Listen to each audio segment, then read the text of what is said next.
கர்த்தருக்கு ஸ்தோத்திரம். இந்த நாள் தேன் துளி நிகழ்ச்சியிலே உங்களை நான் மீண்டும் சந்திப்பதில் அதிக மகிழ்ச்சி அடைகிறேன். இந்த நாள் நமக்கு ஒரு ஆசீர்வாதமான ஒரு நாளாக அமையட்டும். இந்த நாளில் கூட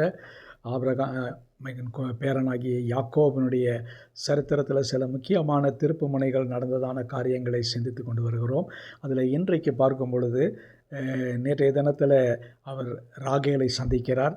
ராகேலோடு கூட தொடர்ந்து பார்க்கின்ற வேளையில் இந்த தகவல் தன்னுடைய மாமனாகிய லாபானுக்கு போகிறது. லாபானும் அவனிடத்தில் அவன் தன்னுடைய சகோதரனுடைய மகன் என்று அறிந்து அவனோடு கூட 29:13 வசனத்தில் லாபான் சகோதரின் குமாரனாகிய யாக்கோபுடைய செய்தியை கேட்டபோது அவனுக்கு எதிர்கொண்டோடி அவனை கட்டி கொண்டு முத்தஞ்செய்து தன் வீட்டுக்கு அழைத்து கொண்டு போனான்.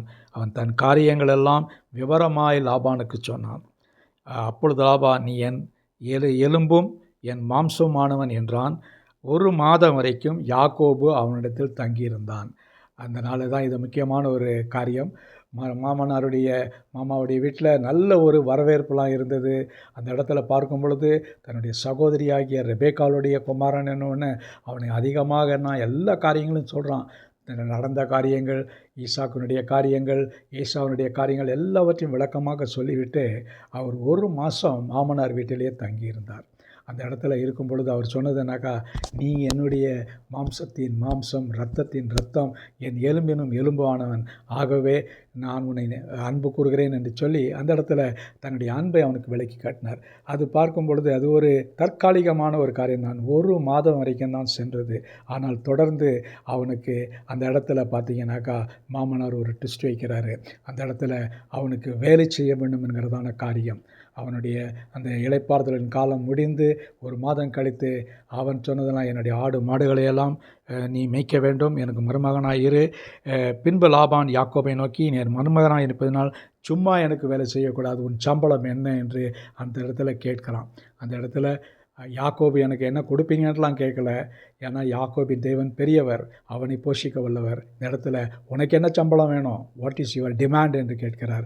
அந்த இடத்துல பார்க்கின்ற வேளையில் அவன் எதையுமே கேட்கவில்லை, சம்பளமே கேட்கவில்லை. அதை பார்க்கும் பொழுது பார்த்திங்கன்னா ஒரு நல்ல ஒரு டிமாண்ட்லெஸ் ஒரு காரியத்தை பார்க்கலாம். நான் வேலை செய்கிறேன், வேலைக்கேற்ற கூலியை நீங்கள் எனக்கு தர வேண்டும் என்று சொல்லி அவன் அந்த இடத்துல இதை கடந்து போகிறான்.